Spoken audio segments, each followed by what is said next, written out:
Ang kwento ni Tomby.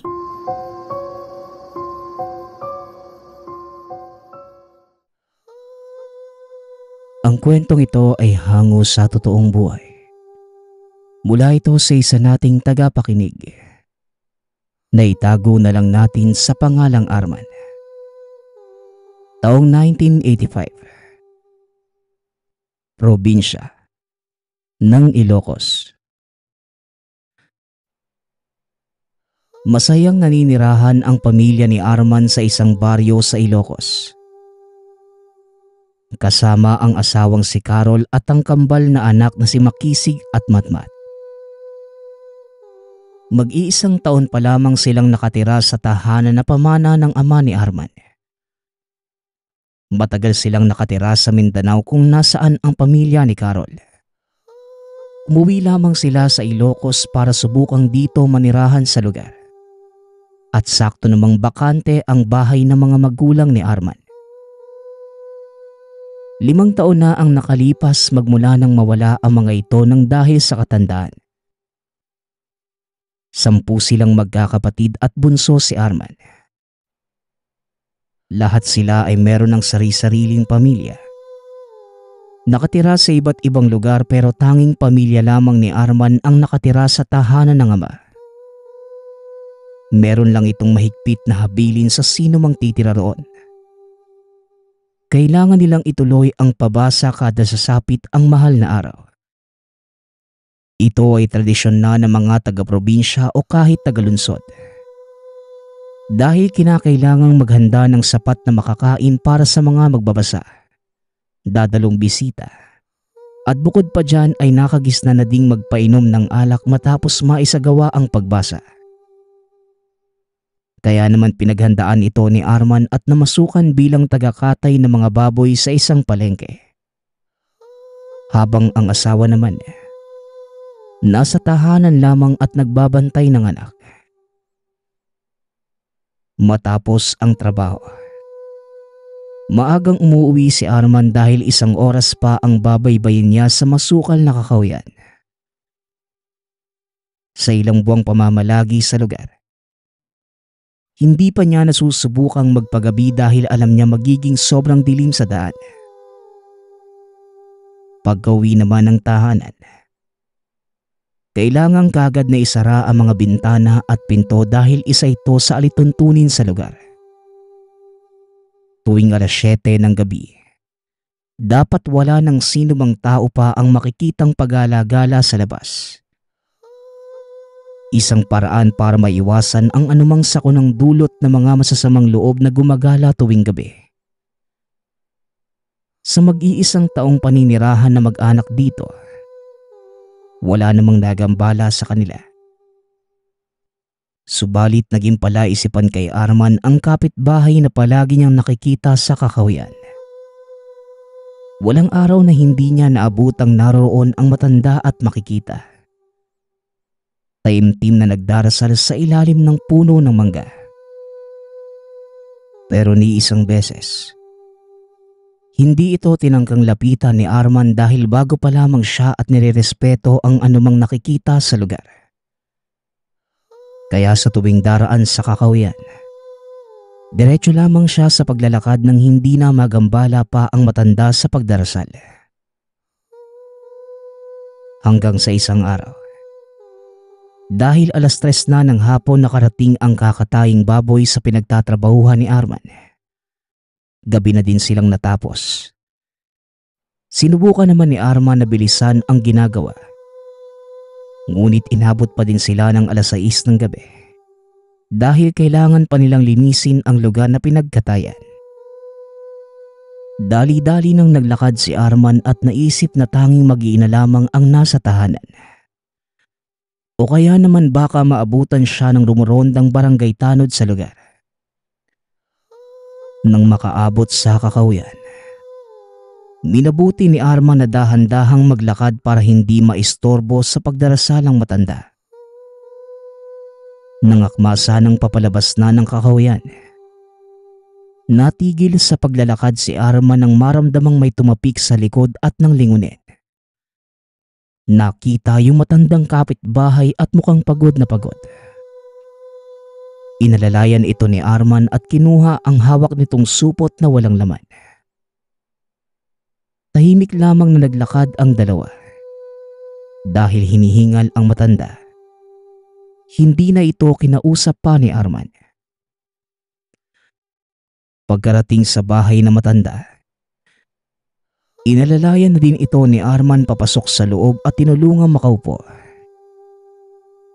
Nagpasalamat naman ang matanda dahil sa kabutihang pinakita ni Arman. Wala namang kakaiba sa loob ng bahay, maliban sa napakadaming imahe ng santo na nakapalibot sa isang maliit na altar. Matapos magpaalam, kaagad na umuwi ng tirahan si Arman. Dahil gabi na naabutan niyang nakasarado ang pinto. Pero sinigurado naman ng asawa na may awang ang pinto sa kusina at doon pumasok si Arman. May iniwan na itong makakain sa lamesa at nang silipin ang magina, mahimbing na ang pagkakatulog. Kaya namang kumain na si Arman ng hapunan at nang matapos ay tumabi na sa magina. 4:00 pa lamang ng umaga, gising na si Arman. Habang nagluluto ng almusal ay napansin niya na inaanay na ang isa sa mga haligi ng kusina. Bahagya niya itong tinulak para sana malaman kung matibay pa. Pero bigla na lamang itong natumba. Kaya naman hindi na ito ginalaw pa ni Arman at naisipang kumuha na lamang ng bagong kahoy na ipapalit. Ipinagpatuloy na lang ni Arman ang pagluluto at pagsapit ng 6:00 ng umaga, nagising na ang mag-ina. Sabay-sabay nang kumain ang mag-anak at habang kumakain ay sinabi ni Arman, Mahal, wala kaming pasok ngayon sa palengke. Pupunta daw sa kabilang baryo yung may-ari. Maya-maya pagkatapos nating kumain, pupunta muna ako sa kakahuyan para kumuha ng pamalit sa poste ng kusina. Natumba na kasi yung isa kanina eh. Tsaka 3 araw na lang bago magpabasa. Kaya dapat maayos ko na yung kagad. Wika ni Arman. Sumang-ayon naman ng asawa kaya matapos kumain, kinuha na ni Arman ang itak at dumiretso na sa kakahuyan. Pagkarating, naganap kagad ito ng kahoy na gagamitin. Habang naglalakad ay doon niya napansin ang ganda ng kakahuyan.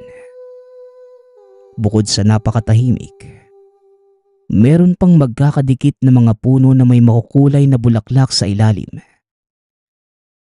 Nagpatuloy lang sa paglalakad si Arman hanggang sa makarating sa parte kung saan may napakaraming puno ng anahaw. Ito ang napili niyang ipalit bilang poste dahil matatag ang kahoy ng anahaw. Kaya naman nagumpisa ng pagtatagain ito ni Arman at ayon sa kanya, naging mahirap ang pagputol sa kahoy ngunit wala namang kakaibang nangyari sa kanya. At nang matapos ay dali-dali nang umuwi ng tahanan. Dahil sa bigat ng dalang puno ng anahaw, 12:00 na ng hapon na makauwi ito sa tahanan. Inaya na ito ng asawa na kumain at nang matapos ay kagad namang trinabaho ang nasirang haligi. Halos 4 na oras din ang inabot sa pag-aayos at nang matapos ay pinagmeryenda naman ito ng asawa. Habang kumakain, nagpupumilit ang 2 anak na pumasok ng kwarto at makipaglaro sa ama. Dahil sa minsan lang naman magkaroon ng bakanteng araw, nakipaglaro naman ito sa mga anak. Masayang masaya ang kambal at hindi nila namalayang madilim na pala sa labas. Kaya naman nang makita niya ito sa bintana, dali-dali nila itong sinara pati na din ang 2 pinto. Matapos ang ilang minuto, naghain na rin ang asawa ng hapunan sa mesa at sabay na silang kumain. Kinaumagahan, maagang pumasok sa trabaho si Arman. Pagkarating sa lugar, ginatay na nito ang nakaabang na baboy. Dahil maagang matapos ang lahat ng trabaho ay maaga din itong nakauwi. Sinadya talagang agahan ni Arman dahil kinakailangan niya pang mamili ng mga ihahanda bukas para sa araw ng pabasa. Halos 2 oras itong nagpaikot-ikot sa palengke hanggang sa makumpleto ang lahat ng mga sangkap at kagamitan na kakailanganin. Nagpa siya naman itong maglakad na pauwi para naman makapagpahinga. Dahil 3:00 pa lang ng hapon ng araw na yon, pagdaan ni Arman sa gubat ay maliwanag pa at hindi naabutan ang matandang kapitbahay. Dali-dali lang ito sa paglalakad at pagkarating ay kagad sinalubong ng asawa. Sa buong maghapon at gabing yon, naging abala ang dalawa sa paghahanda ng mga gagamiting kinabukasan. Pagkatapos, natulog na ang pamilya dahil sa pagod. Nagising si Arman na makarinig ng mga kalampag mula sa kusina. Wala na din sa tabi ang asawa kaya naman naisip nitong nag-uumpisa na sa pagluluto. Nang pagtingin ni Arman sa orasan ay 3:00 na ng umaga. Babango na sana nang bigla niyang maramdaman na hindi na maigalaw ang 2 binte. Paulit-ulit na sinubukan ni Arman na ibaba ang mga paa sa kinahihigaan. Ngunit hindi na talaga ito makagalaw. Nanatili lang na nakahiga si Arman at ayaw niyang tawagin ang asawa dahil baka magising ang mga anak. Ilang minuto pa ang lumipas. Pumasok na si Carol at natanong si Arman kung saan nilagay ang asin. Hindi pa man nasasagot ang tanong ng asawa. Nagsabi na si Arman na hindi niya maigalaw ang mga binte. Kaya kinuha ni Carol ang langis na panghilot at hinilot ang binti ng asawa. Matapos yon, ibinilin kay Arman na wag na munang bumangon at pinagpahinga na muna ang mga binte. Bumalik na si Carol sa pagluluto. Makalipas ang 2 oras, narinig na ni Arman na nagsidatingan na ang mga bisita ngunit hindi pa rin ito maigalaw ang mga binte. Nagising na ang 2 anak kaya naman pinatawag nito si Carol. Kagad namang pumunta ang asawa at ayon dito, nagsidatingan na ang mga magbabasa. Pero wag mag-alala si Arman dahil nasa kusina na ang isa sa mga kapitbahay na tutulong sa pagluluto. Matapos ang pag-uusap ay kagad naman itong bumalik ng kusina. Dahil sa nalaman, napanatag na si Arman. Hanggang sa napasigaw si Arman ng napakalakas kaya napapunta ang asawa at ibang mga bisita sa kanya. Ayon dito, sobrang sakit ng likuran niya. Kaya tinulungan itong iupo ng isa sa mga mambabasa. Nanlaki ang mga mata ng matanda nang makitang puno ng pasa at ng mahawakan. Sobrang lambot na tila nabubulok na kamatis. Dali-dali nilang tinawag ang albularyo sa kalapit na bahay. Mabilis namang nakarating ang albularyo sa tahanan ni Arman. Nang makita niya ay kagad niya itong nakilala. Ito yung lalaking madalas makitang nagdadasal sa kakahuyan. Kagad nitong hinawakan ang likod ni Arman at sa mababang tono, nagwika na, "Hindi ko ito kayang gamutin na andi dito tayo. Halika Arman, kailangan na nating pumunta sa kakahuyan sa pinakamadaling panahon." Wika ng albularyo. Napatango na lamang si Arman. Gusto sanang sumama ni Carol ngunit mahigpit na binili ng matanda na kinakailangan na ang may sakit lang ang sasama. Sumang-ayon na lamang ang asawa at kagad nang umalis ang dalawa. Matanda na ang albularyo ngunit kinaya pa din itong alalayan si Arman. Dahan-dahang naglakad ang dalawa hanggang sa makarating sa kakahuyan. Pagkatungtong pa lamang sa tapat ng unang puno sa lugar, binitawan na ng albularyo si Arman.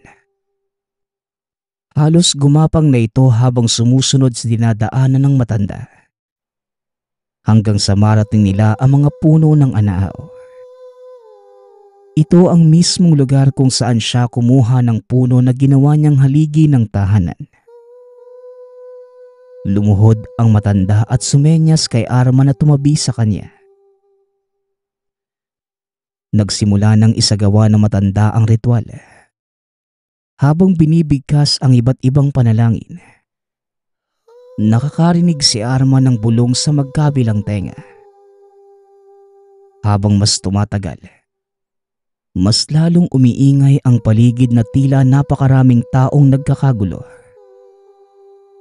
Mahaba ang naging ritual at nang matapos, nahinto na din ang ingay sa paligid. Nawala na din ang nararamdamang sakit sa likod at binti ni Arman. Tumayo na ang dalawa at nagumpisang magpaliwanag ang albularyo.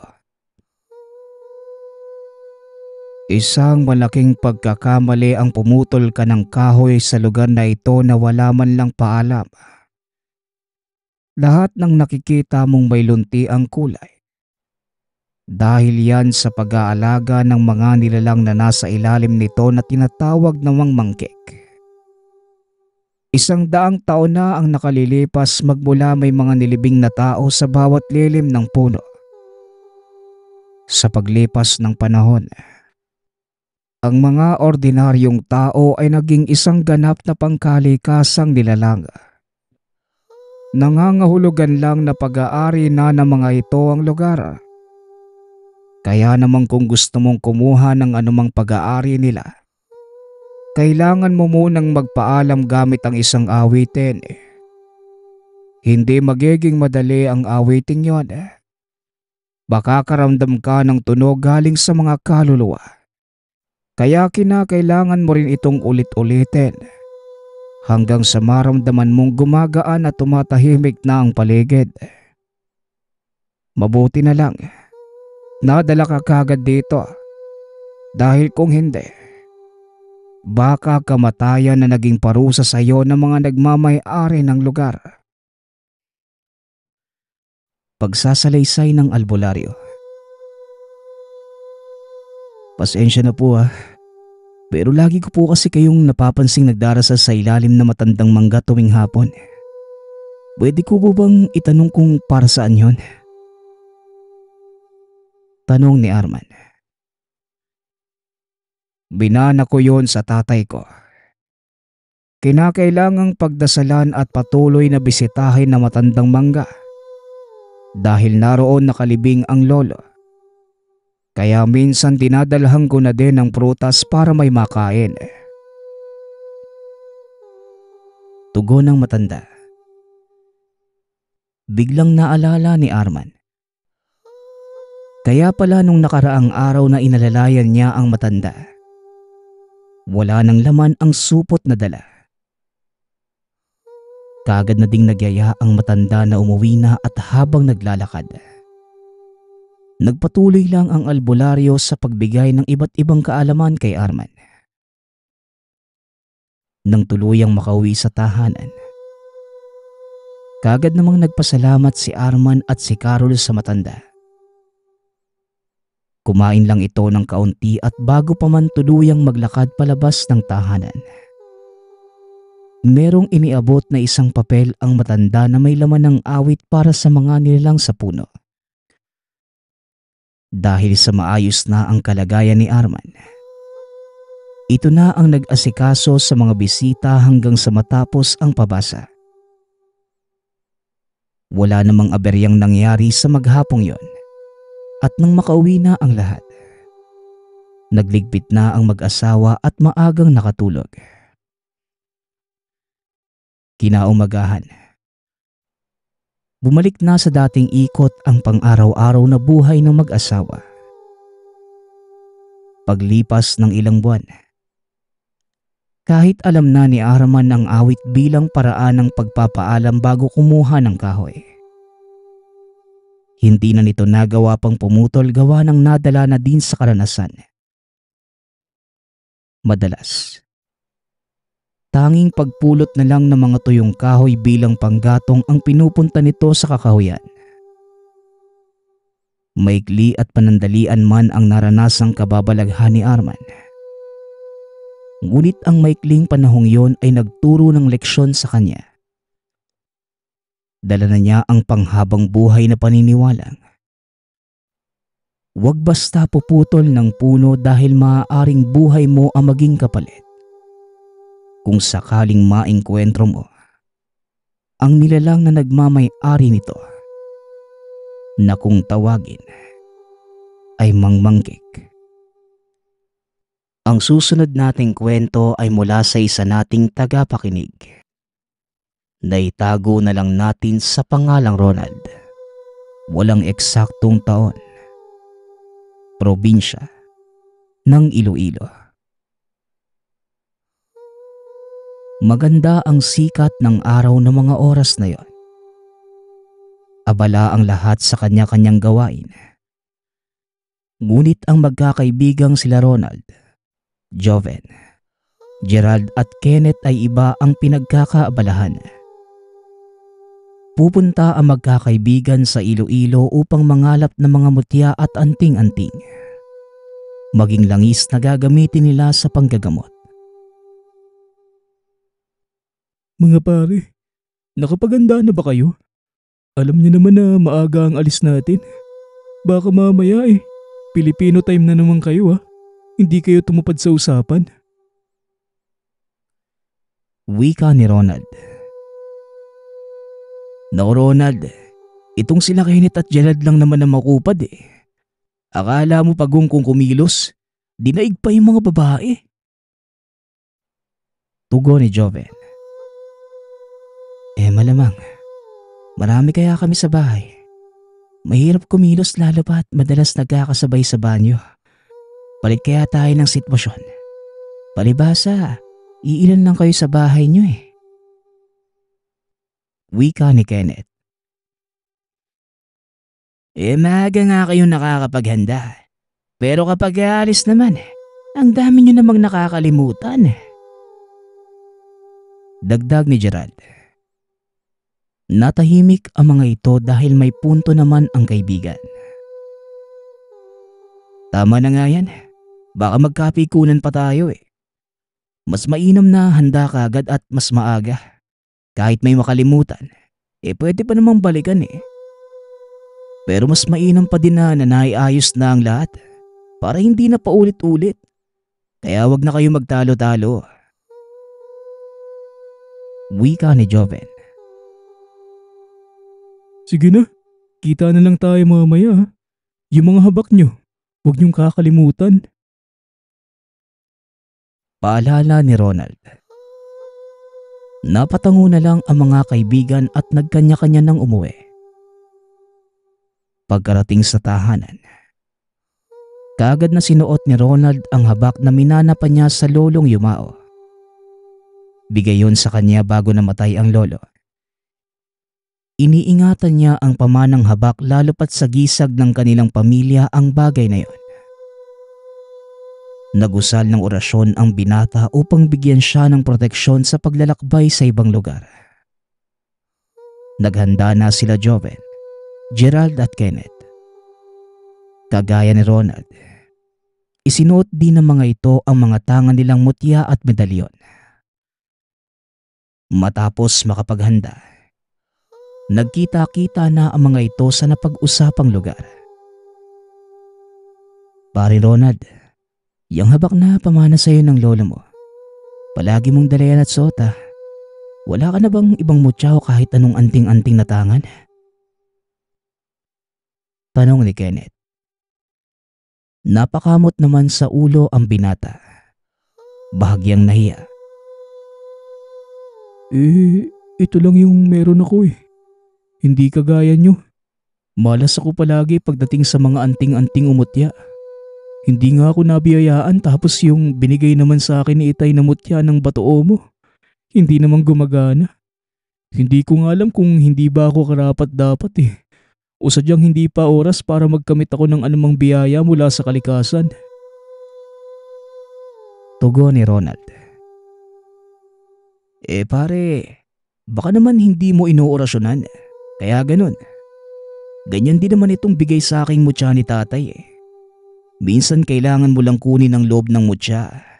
Parang babaeng gusto mo. Hanapin mo ang kilite para makamit ang nais. Wika ni Joven. Palagi ko ngang inoorasyonan yung mutya. Ewan ko kung bakit hindi gumagana. Hayaan nyo na. Pagpunta natin sa Iloilo, makakakuha din ako ng mutya o anting-anting. Pagbubutihan ko na lang ang pangangalap. Tugon ni Ronald. Paano naman kasi madadagdagan yung habak na meron ka? Palagi kang takot sa labanan at ayaw mo pang sumama sa amin. Buti nga ngayon pumayag ka. Wika ni Gerald. May mas mahalagang bagay lang kasi akong ginagawa nitong nakaraan. Kaya nga hindi ako nakakasama sa lakad nyo. Isa pa, bukya din naman kayo, di ba? Tugon ni Ronald.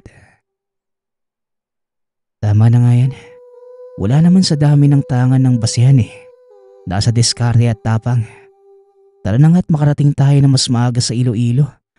Nang sa ganon, hindi tayo gabihin pa sa paglaot. Malayo-layo din yung lalakbayin natin Wika ni Kenneth. Malayo ang bayan nila Ronald sa Iloilo. Moderno na ang tinitirahan na magkakaibigan kaya naman hindi sila hirap sa buhay. Merong sariling sasakyang pangdagat ang pamilya ni Joven. Kaya yon ang gagamitin sa paglaot papunta sa Iloilo. Dali-dali nang sumakay ang mga ito. Dahil si Joven ang may kaalaman sa paggamit ng sasakyang pangdagat. Siya ang nagpaandar. Kaya pa ang dagat ng mga oras na yon. Mataas pa ang sinag ng araw. Ngunit nang sumapit ang hapon ay bigla na lamang bumuhos ang napakalakas na ulan. Kalmado lamang ang magkakaibigan. Ngunit bigla na lang lumakas ang hampas ng alon ng dagat. Pare, mukhang nagwawala ang dagat Umanap ka kaya muna ng isa na pwede nating pagpalipasan. Pahintuin muna natin yung ulan. Mukhang delikado Wika ni Kenneth. Nasa gitna tayo ng dagat pare. Sobrang dilim ng paligid at wala din ako makitang isla.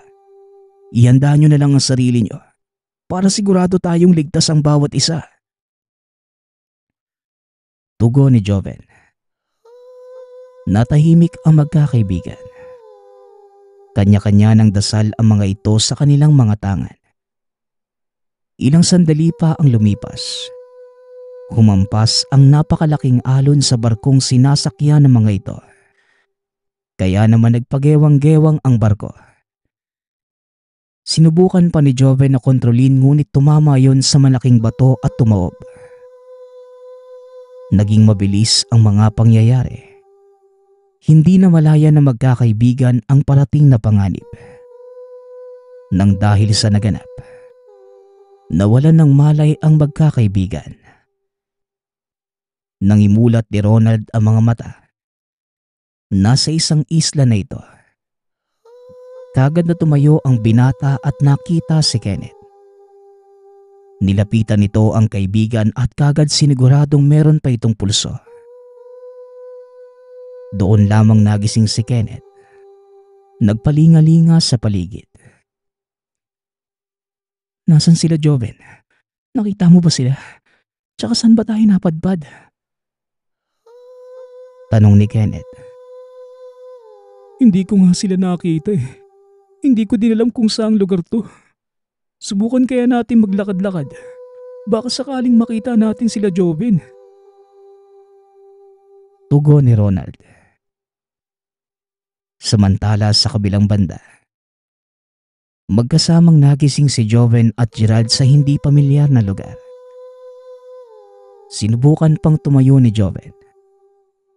Ngunit laking gulat nito nang mapansing nakatali ang kanilang mga paa at kamay. Nasaan tayo? Teka, sila Ronald at Kenneth. Bakit wala sila dito? Tanong ni Joven. Sana ayos lang sila. Pero bakit nakatali tayo?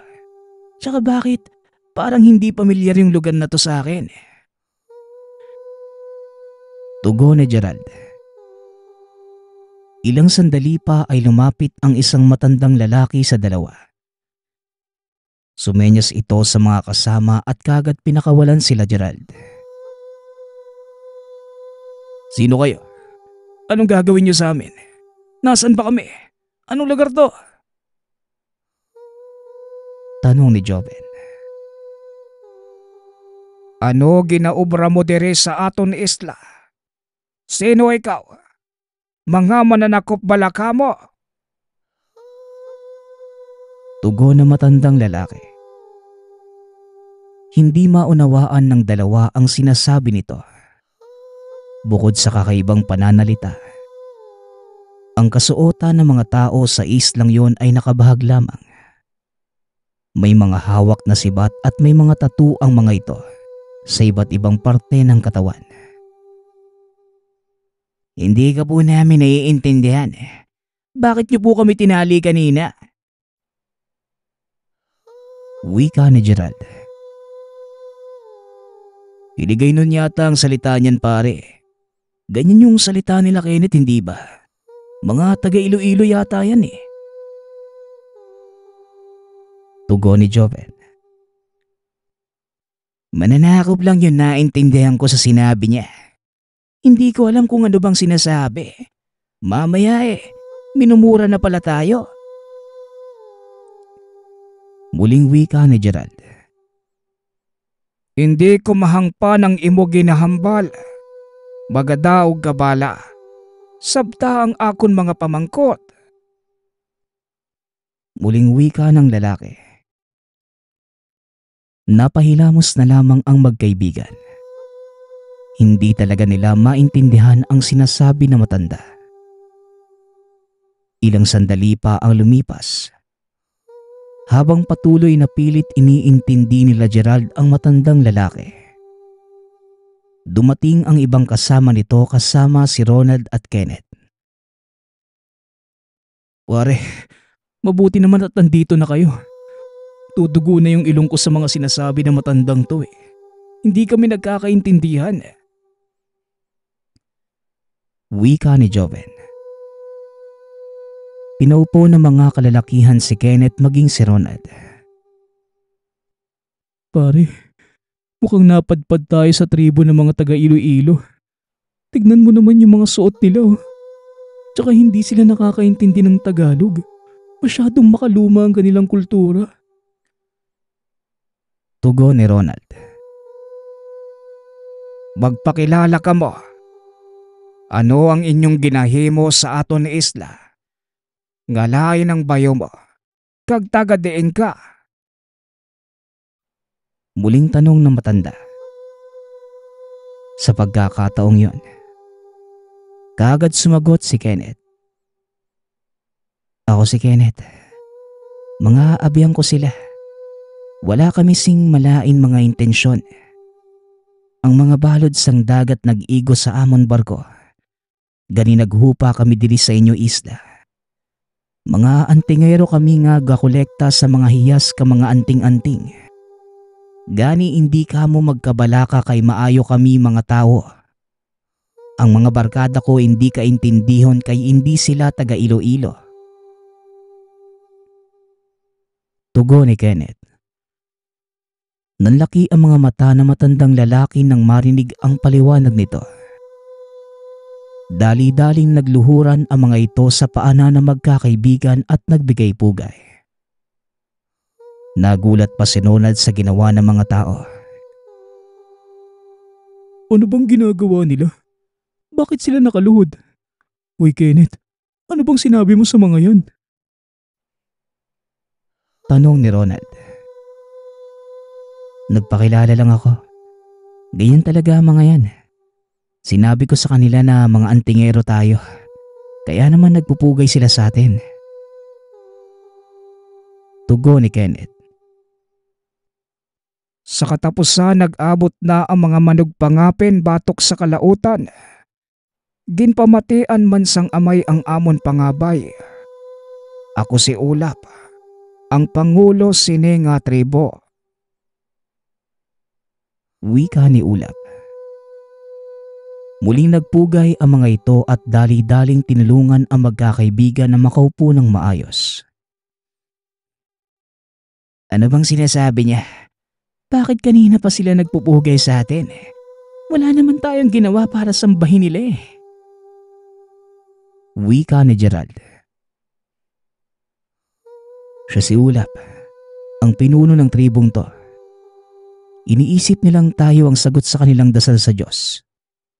Mukhang nasa panganib ang buhay ng mga tao sa islang ito. Kaya naman masaya silang dumating tayo bilang kanilang tagapagtanggol. Tugon ni Kenneth. Tagapagtanggol? Grabe naman ang imahinasyon nila. Anong taon na ganun pa din ang iniisip? Wika ni Joven.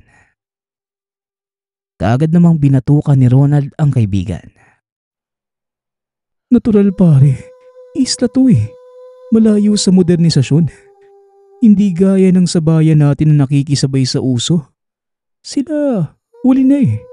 Kita mo naman sa mga kasuotan nila, hindi ba? Wika ni Ronald. Napatango na lamang si Joven sa sinabi ng kaibigan. Ilang sandali pa ang lumipas ay inayos na ang mga tao ang mauupuan ng mga magkakaibigan. Binigyan pa ang mga ito ng kanilang makakain. Grabe pare, parang mga hari tayo dito ah. Nga pala, aalis naman tayo dito di ba? Sabihin nyo na kaya sa kanila. Tsaka paniguradong hinahanap na tayo ng mga kamag-anak natin. Wika ni Gerald. Bukas na lang kaya tayo umalis. Isa pa, mukhang masama pa yung panahon eh. Tugon ni Ronald. Tama si Ronald pare. Isa pa, wala din tayong barkong gagamitin. Di ba nga nasira nung tumama sa malaking bato? Wika ni Kenneth. Wala na mga pare. Hindi na natin yun mapapakinabangan. Pero baka naman may gamit sila dito para makagawa tayo kahit na bangka lang. Wika ni Joven. May kinahanglang ka pa. Sugiri lang kami para mahatag namon sa inyo.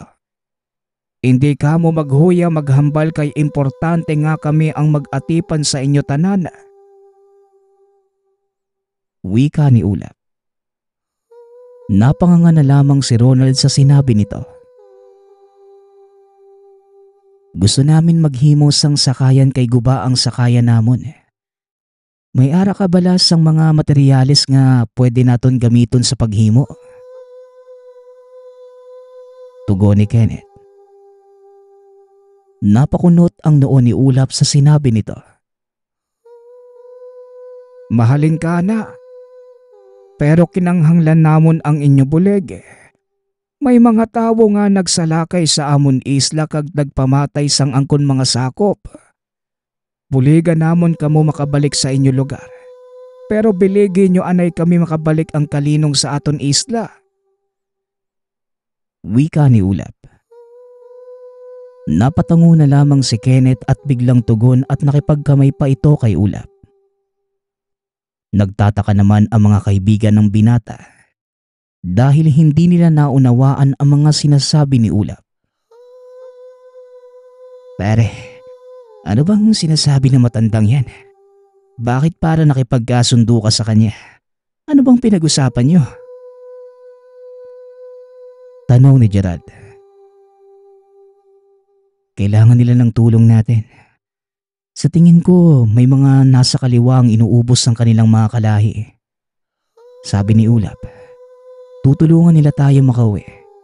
Pero kailangan nating matalo ang mga taong pumapatay sa mga nasasakupan niya para maibalik ang kanilang kapayapaan. Tugon ni Kenneth. Siguro, itinakda talaga ng Diyos na makapunta tayo dito para matulungan sila. Chance ako na din to para mapakita ang mga kakayahan ko. Malay nyo, dito ko pa makuha yung loob ng batuo mo na bigay ni tatay. Wika ni Ronald. Kailangan pala nating maghanda dahil hindi natin alam kung anong kalaban ang ating kakaharapin. Wika ni Joven. Ang pinagtataka ko lang, ano kaya ang pumapatay sa lahi nila? Sigurado ka ba, Kenneth, na nasa kaliwa? Tanong ni Gerald. Nagkibit balikat na lamang ang binata sa tanong ng kaibigan. Matapos ang pag-uusap na yon, nagpahinga na ang mga ito sa kuta na inihanda sa kanila ni Ulap. Pagsapit ng gabi, narinig na magkakaibigan ang mga tinig na tila umaawit. Diba, tinig yun ng mga magindara? Hindi ko alam pero bakit parang ang lapit lang nila dito sa isla? Nagtatakang tanong ni Ronald. Nagkatinginan ang magkakaibigan dahil sa sinabi ni Ronald. Ilang sandali pa ang lumipas. Nagpunta si Ulap sa tinutuluyan ng magkakaibigan. Ang mga nagpatay sang angkon mga kaupod yari na. Bugos na naman ang bulan gani nagasalakay na naman sila. Palihog bulege kami. Palihog luwasa kami sa katalagman. Wika ni Ulap. Nanlaki ang mga mata ni Kenneth sa sinabi nito. Bakas sa mukha ng matanda ang takot at kabang nadarama. Mga pare, sinasalakay sila ng mga bagindara. Tama ka nga, Ronald. Magindara ang mga narinig natin at mukhang sila ang kinakatakutan sa islang to. Wika ni Kenneth. Kaagad namang naghanda ang magkakaibigan. Dali-daling lumabas ang mga ito at nag-usal ng dasal sa kani-kanilang tangan. Inilabas ni Ronald ang batuomo na bigay sa kanya ng ama. Hinawakan niya ito at nag-usal ng orasyon na tinuro sa kanya ng lolo. Ilang sandali pa ang lumipas. Nagulat ang lahat nang bigla na lang binalot ng nakakasilaw na liwanag ang pwesto ni Ronald. Anong nangyayari kay Ronald? Grabe, hindi ko kinakaya ang liwanag na nakapalibot sa kanya. Wika ni Kenneth. Kahit ang mga tao sa isla, hindi maipaliwanag ang mga nangyayari. Nang mawala ang liwanag, laking gulat ni Gerald na makita na nagliliwanag ang mga mata ni Ronald. Ngumiti ito sa mga kaibigan at kagad pinaliwanag ang nangyari. Sa wakas, dininig na ng mutya ang mga dasal ko. Umayon din ito sa akin. Tara na, ubusin natin ang mga kalaban nang sa ganun. Maibalik na ang kapayapaan sa islang ito at nang makauwi na tayo sa sarili nating bayan. Wika ni Ronald. Kaagad namang nilapag ni Gerald ang kamay saka ito nagsabing, "Ang laban ng isa, laban nating lahat. Walang maiiwan. Walang masasaktan basta tayo ay nagtutulungan." Wika ni Gerald. Ganon din ang ginawa ng tatlo pang kaibigan. Kahit na hindi naunawaan ni Ulap ang sinasabi ng mga ito, nakita na matanda ang magandang samahan sa pagitan ng grupo. Nagsimula muli ang magindara na umawit. Nakakaakit ang tunog nito ngunit habang tumatagal, unti-unti nang sumasakit sa tenga. Maya-maya pa, nakita nila Ronald ang mga kalalakihang papalapit sa gawin ng mga magindara. Tila naaakit ang mga ito sa tinig at ganda ng mga nilalang sa dagat. Kaagad namang sumugod si Kenneth. Habang ang iba naman ay nilayo ang iba pang mga tao at minabuting bigyang proteksyon. Samantalang si Ronald naman, kaagad na ginamot ang mga sugatan at inatake ng mga magindara. Laking pagtataka ng magkakaibigan dahil tila hindi tinatabla ng mahika ng mga magindara si Ulap. Nagawa pa nitong tulungan at pigilan ang mga kasama. Ilang sandali pa ang lumipas. Napansin ni Ronald ang kwintas na suot ni Ulap. Nagtataka ang binata at tila napaisip ito. Ngunit hindi yon pinagtuunan ng pansin ng binata dahil inuna nito ang mga taong kailangan ng tulong. Langya, ang dami nila. Tsaka bakit parang galit na galit sila? Tanong ni Joven. Hindi na namalayan ng binata ang pasugod na magindara. Kaya naman nasugatan ito sa pisngi. Nang makita ni Ronald na dehado ang kaibigan, kaagad niya itong tinulungan. Sinuntok ng binata ng napakalakas ang magindara. Bumalik ito sa dagat kung saan siya nagmula. Tinulungan ni Ronald na makatayo ang kaibigan at naghilom kagad ang sugat na natamo ni Joven dahil sa tanga nitong mutya. Sa tingin ko, may nais kunin ng mga magindara sa islang ito. Pansinin mo, bakit ganun lang ang galit nila sa mga tao sa islang to? Nakakasigurado ko na may alam si Ulap pero hindi lang niya sinasabi sa atin. Wika ni Ronald. Lumapit sa gawin ng dalawa si Gerald at Kenneth. Hindi natin sila kayang ubusin. Napakarami ng mga magindara at hindi sila nagpapaawat sa pagsugod. Para bang wala silang pakialam kahit nasaktan o patayin natin sila. Basta mapatay lang nila yung mga tao sa islang to. Wika ni Kenneth. Tsaka, bakit hindi nakikipaglaban si Ulap? May mali sa mga nangyayari. Tignan nyo, ang layo-layo niya sa mga magindara. Dagdag ni Gerald. Dito na napaisip ang magkakaibigan at nagplano. Gerald, hindi ba may kakayahan ka makipag-usap sa mga nilalang na nakatira sa dagat? Subukan mo kayang kausapin yung mga magindara para malaman natin yung pakay nila sa islang to at bakit sila galit na galit. Wika ni Ronald. Napatango naman si Gerald. Lumapit ito sa mga magindara.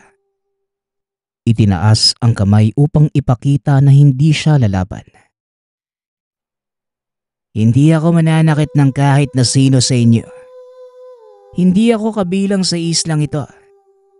Sabihin niyo sa akin, anong pakay niyo sa islang to?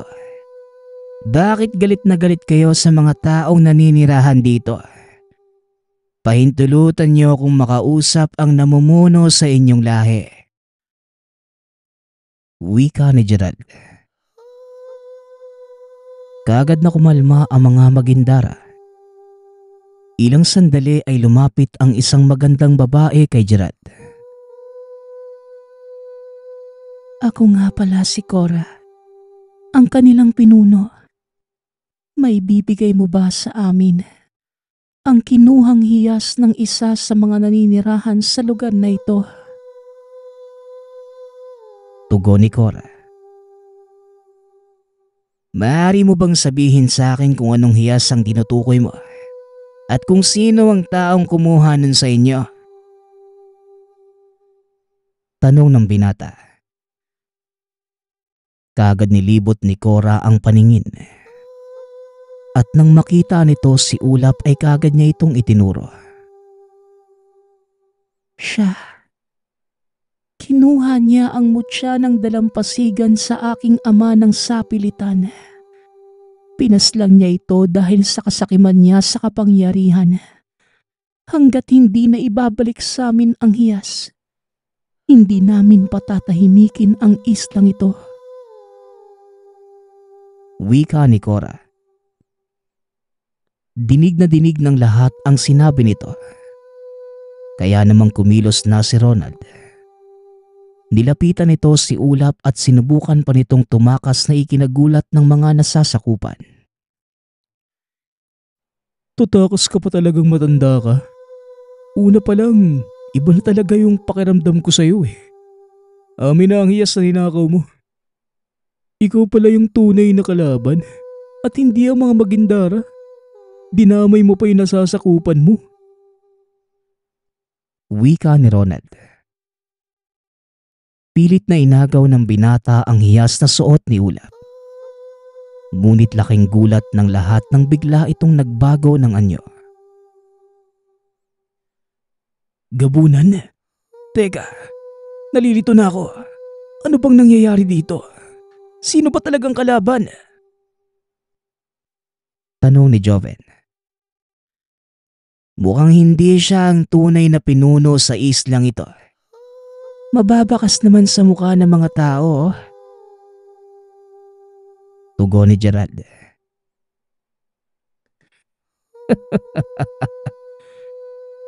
Masyado kayong matalino. Akala ko mapapaikot ko kayong apat kagaya ng ginawa ko sa mga taong nanirahan sa islang ito. Pero nagkamali ako. Dapat pinatay ko na kayo nung natagpuan kayo sa pangpang ng isla. Wika ni Ulap. Langya, marunong ka palang magtagalog, pinahirapan mo pa kami. Mga kaibigan, siya yung tunay na kalaban, hindi ang mga magindara.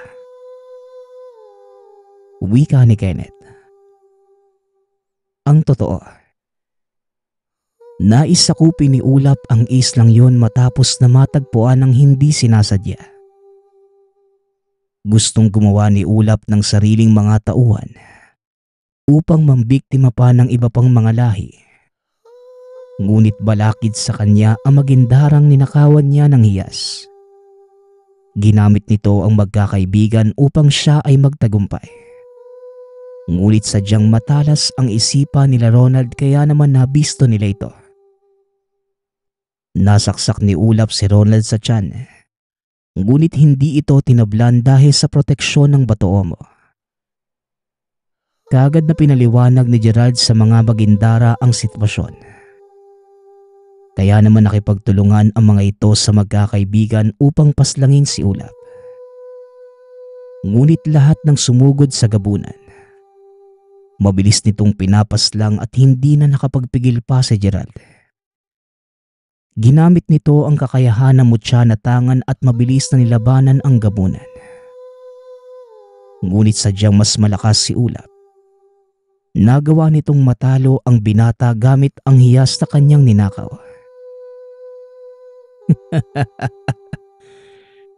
Hindi kayo magtatagumpay na mapatumba ko. Hindi niyo ko kaya. Nagsasayang lang kayo ng pagod at lakas. Wika ni Ulap. Ngunit hindi ito pinakinggan ni Joven. Gamit ang pangil ng kalabaw, sinubukan itong labanan ang gabunan ngunit gaya ni Gerald. Hindi ito umubra sa gabunan. Sunod namang nakipaglaban si Kenneth, ang pinakamaraming tangang mutya sa kanilang magkakaibigan. Tumagal ang laban ng dalawa lalo pat hindi nagpapatalo ang binata. Habang nakikipaglaban si Kenneth, pinagmasda ni Ronald ang galawan ng gabunan. Tinulungan ni Ronald ang mga sugatan at pinalikas sa ligtas na lugar ang mga ibang tao. Gerald, Joben, Itakas nyo na ang mga inosente. Ilayo nyo muna sila dito nang hindi na madamay. Kami na ni Kenneth ang bahala dito. Mas mahihirapan tayo kung lahat nandito. Marami pang madadamay na hindi naman dapat. Mungkahi ni Ronald. Kaagad namang sumunod ang dalawa. Minabuti ng mga ito na ilikas na muna ang mga tao sa ligtas at malayo sa kaguluhan. Natira si Ronald at Kenneth, maging ang mga Magindara at si Ulap sa kaguluhan. Tutulong kami sa laban. Amin ang hiyas kaya naman hanggang kamatayan. Kukunin namin yon. Wika ni Cora. Napatango na lamang si Ronald at hindi nito hinayaan pang matalo ang kaibigan bago sumugod. Nang makita ng mga Magindara na lumalaban si Ronald, sumabay na din ang mga ito. Pinagtulungan nila si Ulap. Sa puntong yun, hindi na alam ng gabunan kung sino ang uunahin. Kaya naman nilabas nito ang lahat ng lakas na meron ang mutya ng dalampasigan. Sumigaw ng napakalakas si Cora. Gamit ang tinig. Napabagsak nito si Ulap kaya naman kagad hinablot ni Ronald ang hiyas sa gabunan. Tuluyang nagtagumpay ang binata. Labastangan ka. Ibalik mo sa akin ang mutyang yan. Mamatay ka na! Wika ni Ulap. Inihagis nito ang sibat kay Ronald na nakangiti habang hawak ang hiyas. Ronald, umiwas ka. Umalis ka dyan, dalian mo. Hindi na naituloy pa ni Kenneth ang sasabihin. Dahil bigla na lang niyakap ni Cora ang binata. Ito ang sumalo sa sibat na hinagis ni Ulap. Nanlaki ang mga mata ni Ronald sa mga nangyari at hindi nito namalayan. Kaagad namang kumilos si Kenneth at sinaksak sa puso si Ulap. Napadapa sa lupa ang aswang. Unti-unti itong nanghina. Gagamutin kita. Lumabang ka. Nagtagumpay tayo, Cora. Nakuha ko na yung mutya ng kaharian nyo. Pakiusap. Lumabang ka para sa mga nasasakupan mo. Wika ni Ronald. Ibinigay nito ang mutya kay Cora. Ngumiti ang babae at binalik ang mutya kay Ronald. Ipinakita mo sa akin ang kabutihan ng iyong puso. Kayo ng mga kaibigan mo. Itabi mo ang hiyas na yan. Gamitin mo sa kabutihan tanda ng ating pagkakaibigan. Salamat sa pagbawi mula sa masamang tao. Wika ni Cora. Matapos sabihin ang mga katagang yon, tuluyan itong binawian ng buhay. Nagpugay ang mga Magindara kay Ronald at pinagkaloob sa kanya ng mga ito ang mutya ng dalampasigan. Matapos ang malagim na labanan, nagpasalamat ang mga tao sa isla sa kabutihan ng magkakaibigan. Tinulungan ng mga taong makauwi ang mga ito. Matagal din naglakbay ang apat na magkakaibigan. Sa tulong ng mga kaibigang Magindara, tuluyan ang nakauwi ang mga ito sa sari-sariling tahanan. Magpasa hanggang ngayon, hindi pa rin nalilimutan ni Ronald ang mga naganap. Nang minsang, masama sa labanan ng gabunan kontra Magindara. Nagpapasalamat nga pala ako sa nagpadala ng ating kwento. Nawa ay nagustuhan niyo ang inyong napakinggan. Ang opinyon ko lamang sa kwentong ito. Nagulat din ako sa mga nangyari. Buong akala ko mga Magindara ang kalaban. Yun pala. Napalitan na yung kapitan nila nang wala silang kaalam-alam. Mabuti na lang at matalino yung magkakaibigan. Nalaman kagad nila yung dahilan kung bakit. Kaya tayo, dapat maging matalino din tayo sa paghusga. Dahil baka hindi natin alam na ang pinapanigan na pala natin, ito pala yung masama. Muli, nagpapasalamat ako sa lahat ng sumusuporta sa ating channel. Nawa'y patuloy niyong suportahan at pakinggan ang ating mga kwento. Hanggang sa muling pakikinig. Paalam.